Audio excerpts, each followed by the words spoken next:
ma chaîne Fan de recettes. À l'approche de l'épiphanie, une reine ou un roi doit être bientôt couronné. Je vous propose de départager l'heureux ou l'heureuse élue à l'aide d'une galette des rois. Je vous laisse avec la liste des ingrédients. En attendant, moi, je ne résiste pas à l'envie de manger une part.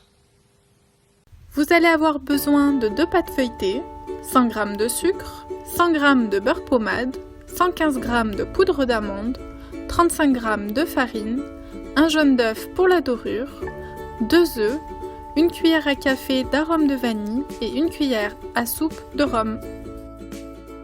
J'ajoute mon beurre pommade ainsi que mon sucre et je viens fouetter le mélange.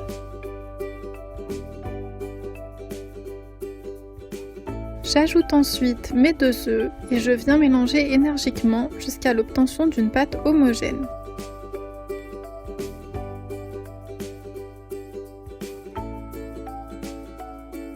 J'ajoute maintenant ma poudre d'amande ainsi que ma farine et je mélange à nouveau. Je viens verser ma cuillère à soupe de rhum ainsi que mon arôme de vanille à ma pâte et je mélange le tout. Je prends mon pinceau ainsi que mon ramequin rempli d'un petit peu d'eau et je vais venir mouiller le contour de la pâte. C'est le moment d'étaler mon mélange sur ma pâte feuilletée et de bien laisser 2 cm sur les bords. J'ajoute maintenant ma fève et je viens déposer ma deuxième pâte feuilletée sur le dessus en appuyant bien sur les bords pour bien souder les pâtes entre elles. Pour décorer ma pâte feuilletée, j'ai choisi de faire des petits losanges. Je commence par tracer des traits à la verticale, puis ensuite en diagonale.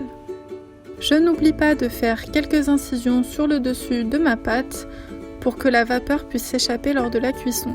Je termine en chiquetant ma pâte, c'est-à-dire que je viens faire des petites incisions sur tout le bord de ma pâte avec la partie du couteau qui ne coupe pas. Si vous voulez que votre galette ait une jolie couleur et qu'elle soit bien dorée, badigeonnez votre pâte avec votre jaune d'œuf.